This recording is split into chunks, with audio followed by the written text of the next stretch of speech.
This morning I'd like to welcome Alison Haill from Oxford Professional Consulting to B4 Live. Good morning, Alison. Morning, Richard. Nice to see you. How are you? I'm well, thank you. Very well. Yeah, excellent.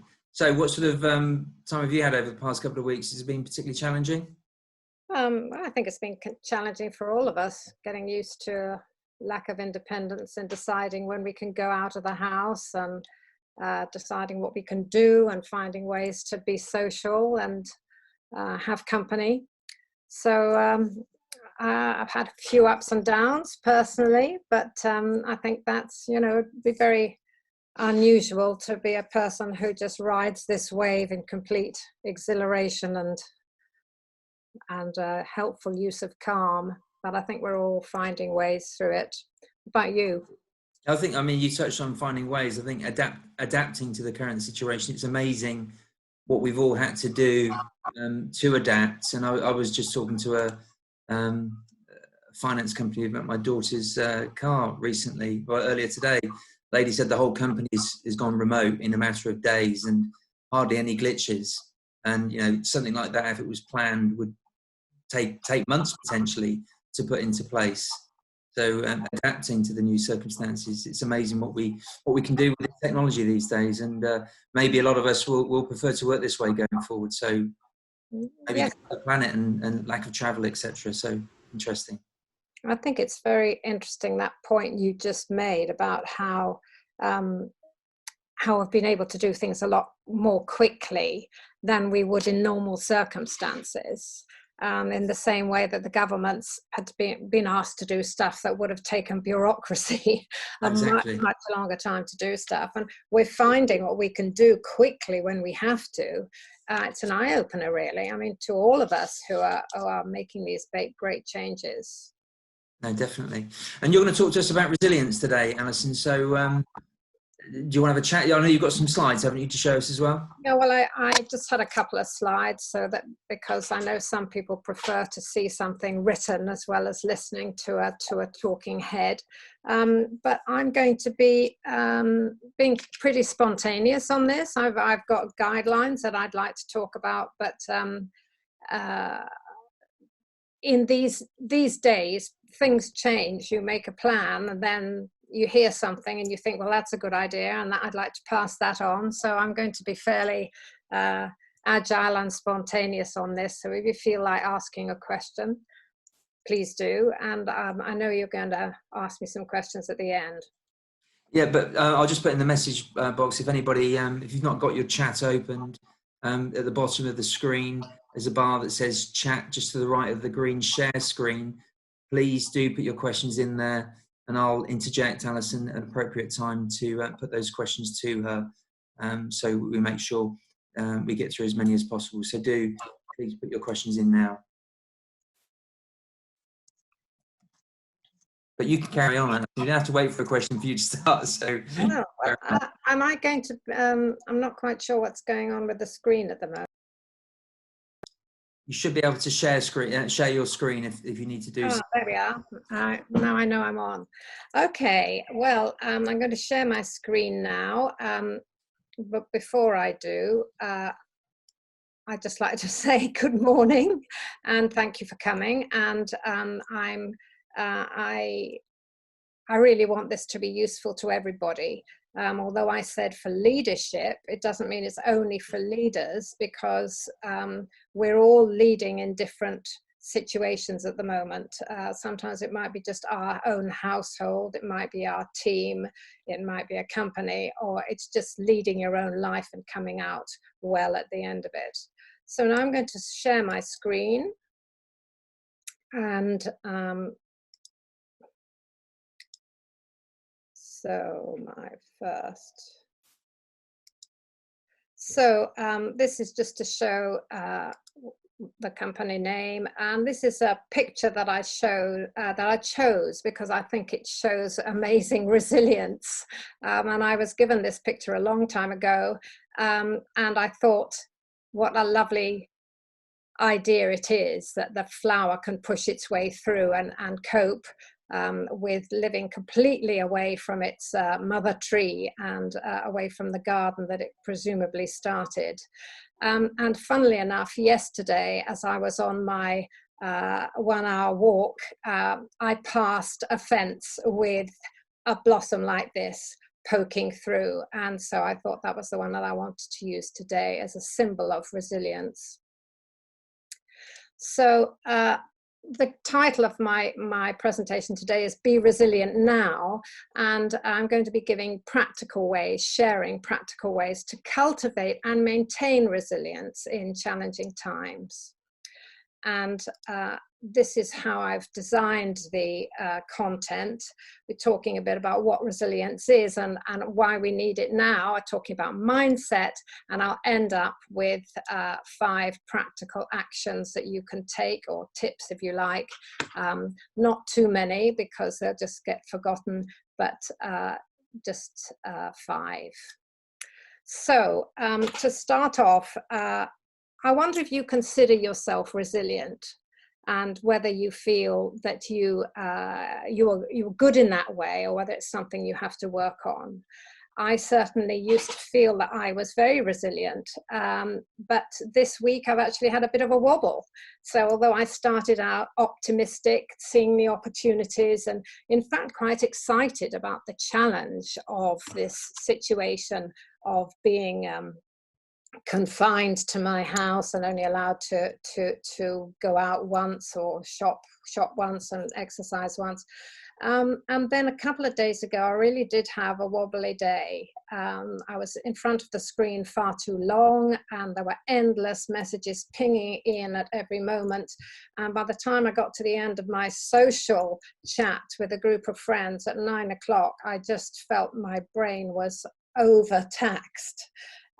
So even if you have a mix of activities and you're quite a resilient person, we're going to have ups and downs. So I chose this title several days ago and offered it to Richard for the B4 live selection of talks. But I really do feel it becomes relevant every day or every couple of days as we swing with the new situation as it arises. So for those of you who don't know me, my name's Alison Haill, and I'm the CEO of Oxford Professional Consulting.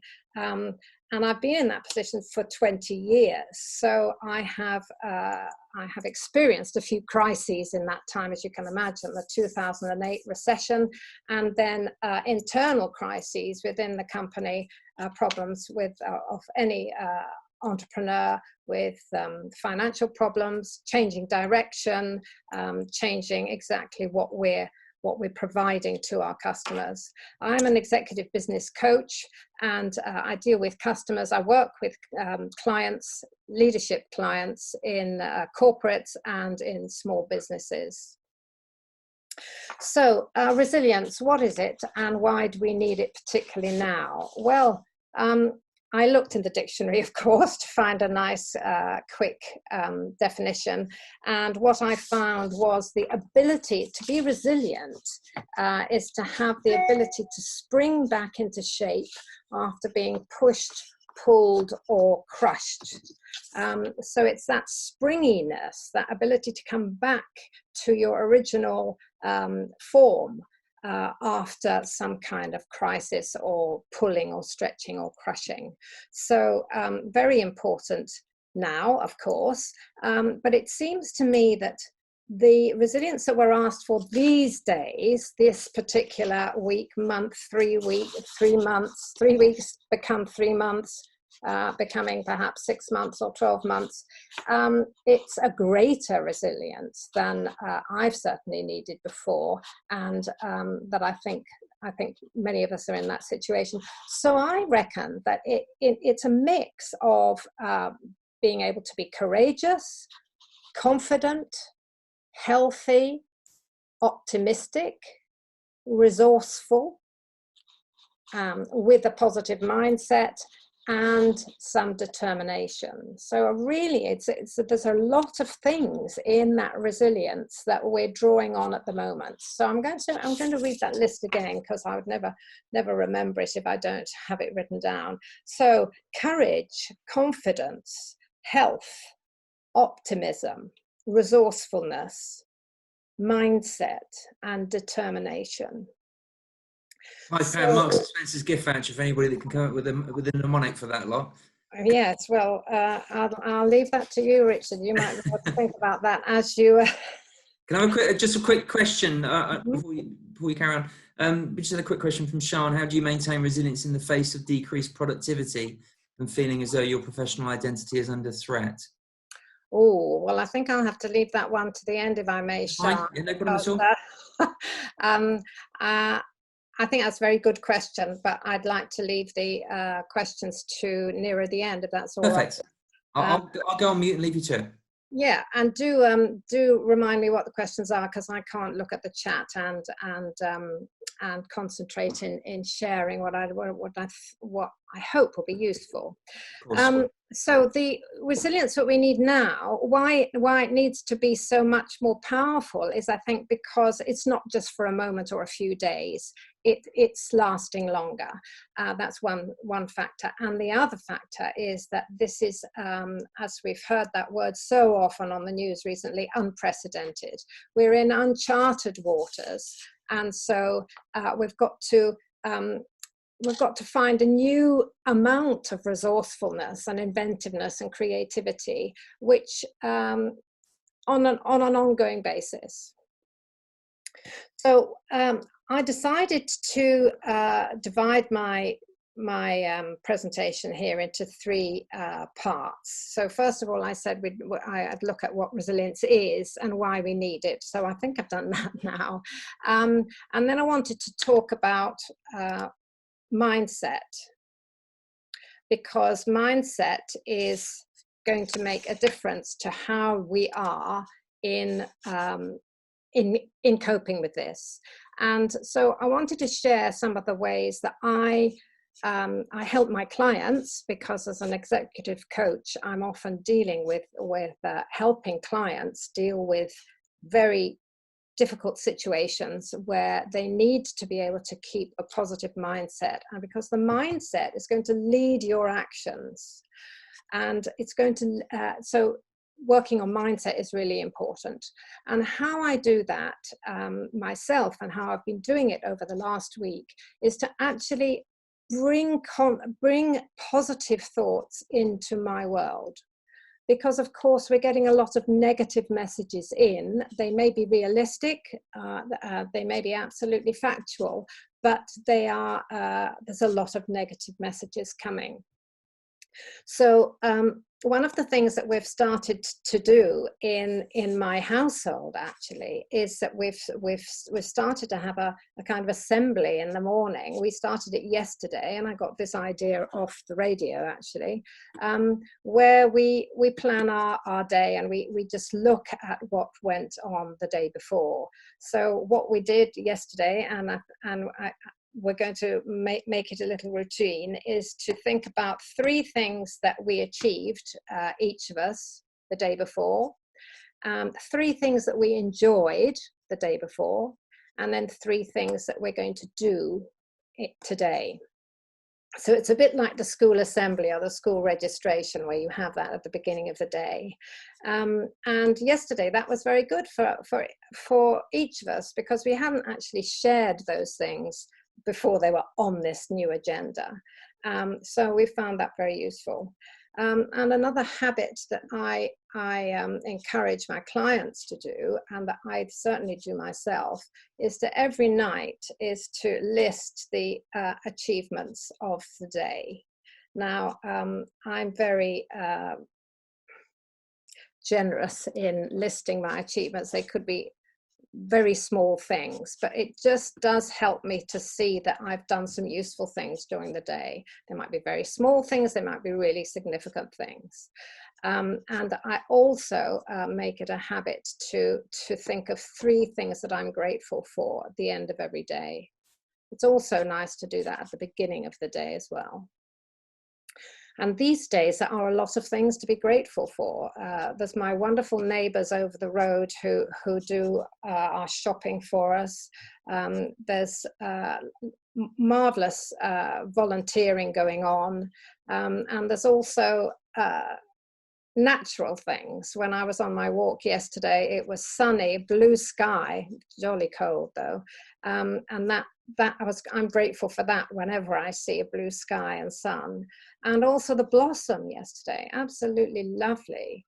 So, but I think it's a good habit, because once we're grateful for things, it allows the endorphins to come through in the hormonal system, and it helps our brains to feel much more positive, and that will influence how you are during the day. So that's one thing that I wanted to talk about mindset. It's really important to keep your mindset healthy. It's not just about your body being healthy. So I recently wrote a blog actually about resilience, and I talked about mind, body, and conversation.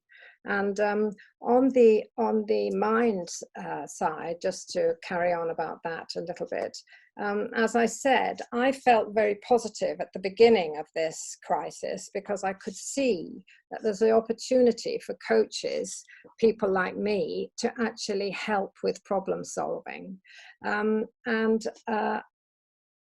But I do think, even if we've got a natural optimism in us, we have to be really careful to keep our mindset healthy. I've now managed to be really disciplined, and something I never managed before this crisis, to not look at work emails after work hours. And I'm not looking at the 10 o'clock news any longer, because that's too near to bedtime. So I've disciplined myself to listen to the news only twice a day, and certainly not the 10 o'clock. The other discipline that I would suggest for your mindset is to make sure that you've got some private time and some social time in each day. Now, social time can be ringing up a member of your family at the end of the day, and perhaps having a drink and a chat with them over Zoom or over Skype or over WhatsApp. But also make sure you have a bit of private time for yourself, so you can journal, or you can listen to music, or you can read jokes if that's what cheers you up, and you can actually nourish yourself in that way as well. And as for the body side of looking after yourself, there's health, of course. Take your exercise, go out on that allowance that we're allowed to go out, but also do something at home. There's always running up and down the stairs, not that I choose to that form of exercise. And there's also what you're eating, because some of us are used to using food as a comfort. And it's important that we don't do that, because if we're going to be kept restricted in our movement, and we're not eating very healthily, that's not going to be good for the immune system. The immune system is affected negatively by stress. So a healthy diet, some exercise, and keeping your thoughts and your mind healthy, those are all important, and they become more important now they're linked to this idea of a strong immune system. And sleep is the other important factor, and that's partly why I've chosen not to watch the 10 o'clock news any longer, because it's not going to help me have a calm sleep pattern. The other thing that I had in mind to say was that conversation is, we want to be careful about our conversation.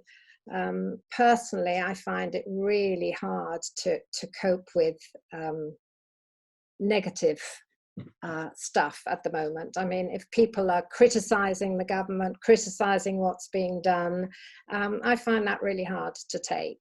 I think it's more useful to talk about what's going well, what has been achieved, the spirit of coming together and pulling together and doing what we can to mean that we all pull out of this well. On the other hand, I do think it's good that the newspapers and the media hold the government to account, because that is one of their roles. But I don't think I don't find it helpful to have people complaining in conversation with me about things that we can't do anything about. And that's what I want to bring you to this other slide that I prepared. So I hope I can get it up now. It's this one, not that one, but this one. So these are the circles of influence, and I think this is a very helpful slide, if I can keep it there. In the center there is the area where you can control things. So you can control whether you listen to the news at 10 o'clock. You can control what you decide to talk to people about. You can control what you eat. You can control washing your hands for 20 seconds. Those are the kind of things you can control. And you can influence other things. You can influence people by what you choose to share with them, but you can't actually influence the outer area, which is the areas of concern. So what we have to remember is that we can't change everything. We can change how we react. So talking about stuff which you can't change is not a very helpful idea. But if you keep yourself to thinking about what you can control and what you can influence in your surroundings, and by what you do or what you choose to say and how you choose to act, then those are ways that you can actually feel you've got some control over your own life. And it's not having control which adds to our sense of stress. So don't try and control the area outside there, which you can't, but do the things which you can do, like keeping to the rules of going out when you should be going out, keeping to the rules of washing your hands, choosing what you do with your time and how you spend your thinking time, what you focus on. Now, I'm afraid to say that I wasn't able to change my desk clock to when we changed the times yesterday. So it's still on an hour later, an hour earlier. So I have to mentally put that right. Now, what I want to do now, just before we finish, because this is scheduled to finish at half past, is to just give you 5 tips that I think could be really helpful to get you through this period. So my tip number 1 is to have an assembly in the morning. Even if you're on your own, just decide that you're going to think about 3 things that you achieved the day before, 3 things that you enjoyed the day before, and 3 things that you're going to do today. It gives you a kind of structure, and it forces you to look at some positive things. You may find it very difficult at the beginning to find things that you enjoyed, but I can promise you that it works with practice. It gets easier. And the second thing I would say is it really is important to practice this daily gratitude and start looking at things you can be grateful for. If you can walk for an hour, in that hour that we're allowed to walk out, well, it shows that you're strong in your body, and that's something to be grateful for. As I say, it can be quite difficult at first, but it's a really good habit to get into. Gratitude and pleasure so closely linked to each other. The third thing is to manage your conversation, manage your language. Avoid talking in the language of the victim. I can't do anything about this. We can't change this. This is awful. And think about what you actually can do to make it slightly better. What's a small thing that you can do?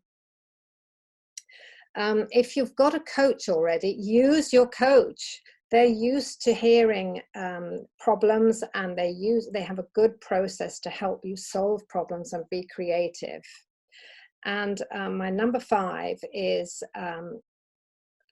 to use your team. Now, your team might be your family, or your team is your colleagues at work, or your team is all your staff or your leadership team if you're at the top of the organization. But this is not a time to be the hero leader as an individual. It's a time to use your team to think together. These kind of problems that we're dealing with now are not the kind that can just be solved by one person. We need to have ideas from everybody. So accept contributions from anybody, everybody, anybody who wants to give a contribution.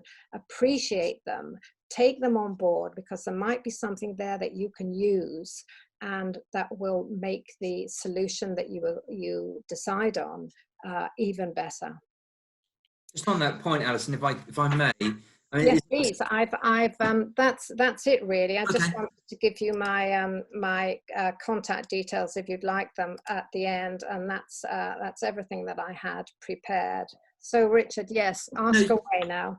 Just a quickie. I mean, you're talking about how it's important for people to step forward. I mean, we've all got to be leaders now, surely, and those that are leading businesses are relying on the support of their teams to step forward, because we're in unknown territory for a lot of us. So this talk today and all leadership talks apply to everybody, I would imagine. Well, absolutely. And I'm planning to give a talk specifically about leading in challenging times. But I wanted to make this particular talk more applicable to everybody.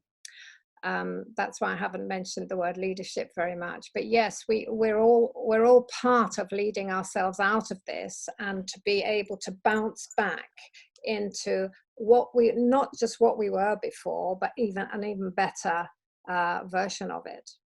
Because I mean, all the leaders are facing other logistical, financial, strategic problems, which they maybe haven't got the bandwidth to lead as much as they would have done in the past. So it's vital they get that support. Thank you, Alison. Really appreciate it. We've just got a few slides to go through from B4, if we can get those on the screen, Rob or Keith, and then we'll go through. We've got 3 questions, but if anybody else has any, please do put them in. Or please send them in.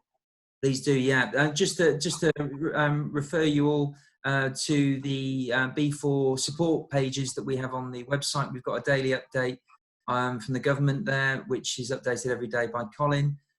So if you need any updates, they're there. Support pages, a lot of people sending press releases, really useful information, so you can grab those from the support pages. B4 Live, we've got the web address, the web link direct to this page where you can see future talks. Keith will highlight the boxes where you can register for, so we've got talks tomorrow, Wednesday, and I think it's Friday. Just got another one to book in for this week. Register there through Eventbrite, and then you can see all the past videos that we've had, all the past webinars on the site as well. So just click on the box there, as Keith's doing, to watch the videos. Just one other thing, we've got, I don't know if you can get the screen up, Keith or Rob, the 90-day membership that we have for anybody looking to get benefits from B4. We've got them for the next 90 days, free of charge, as to support you as an individual or as a business. Please go onto the website. At the top of the page, you'll see a 90-day block. Register there, and you'll get the access to all B4 benefits detailed on that link for the next 90 days. No obligation to do anything beyond that. So please do that with our compliments. Everybody needs as much support as they can at the moment. So hopefully we're doing our bit.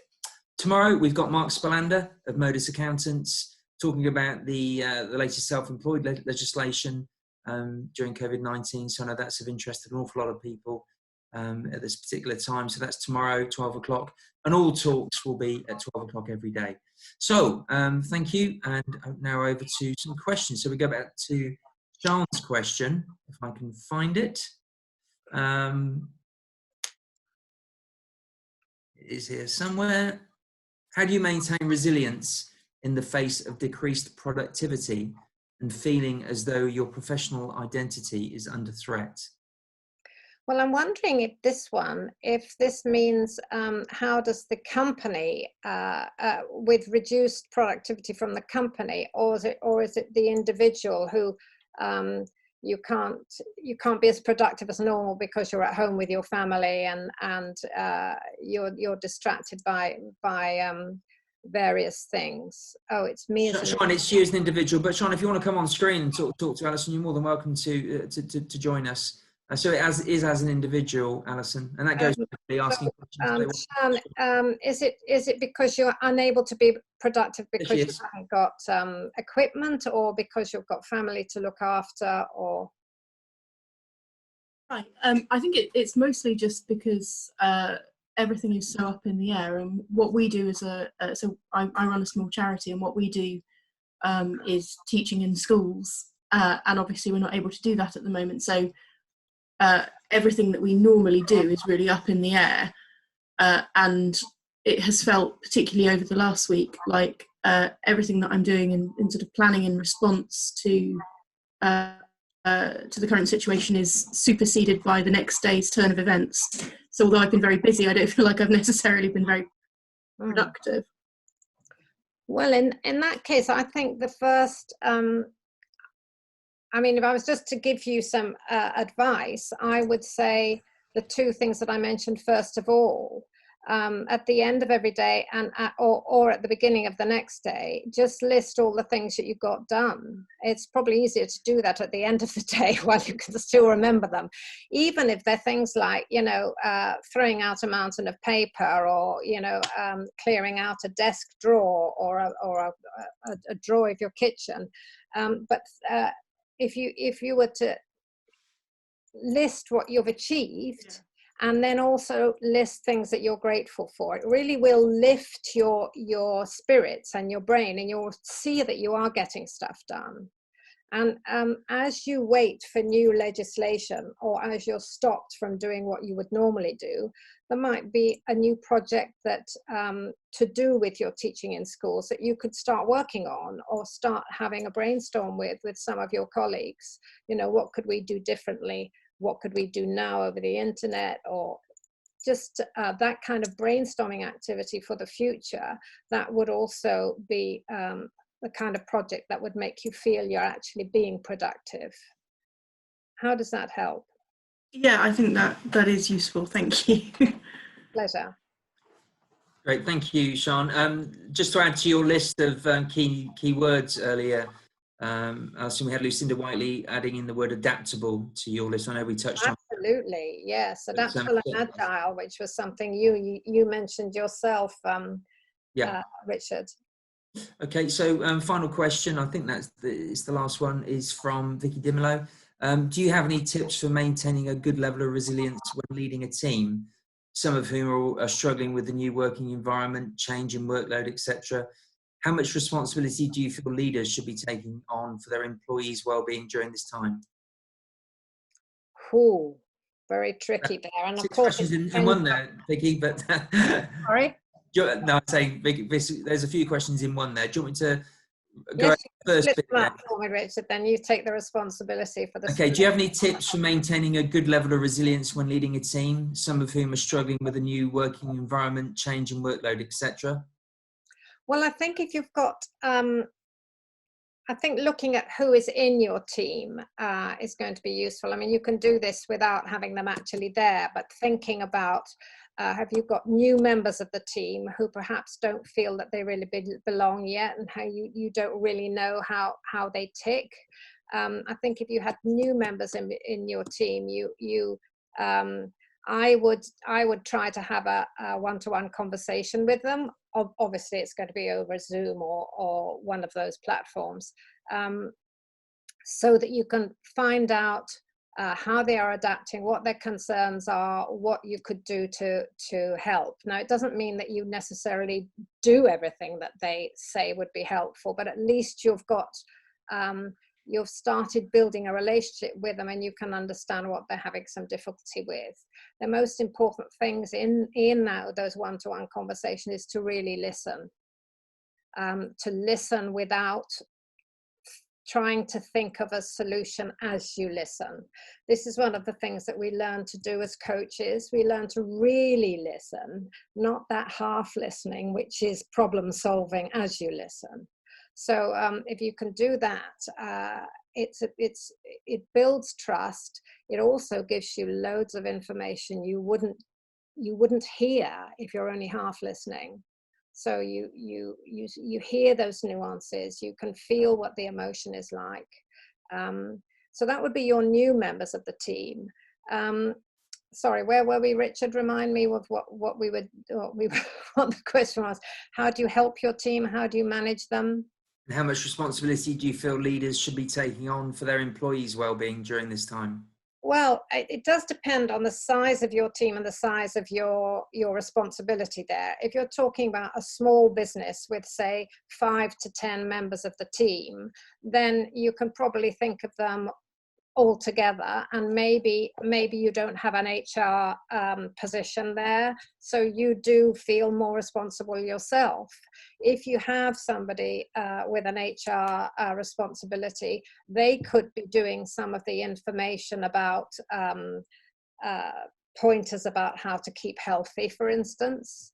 But I do think it's very important to have some contact with those people, to be seen, so you're talking to them where they can ask questions, even if you have a larger group that you're responsible for. Great, thank you. Hopefully that answers your questions, Vicky. And please do feel free, all of you, any of you, to contact me if you'd like to know more. I have loads of other thoughts that I can share with you, and I can let you know when I'm doing other webinars. Let me share that contact information again.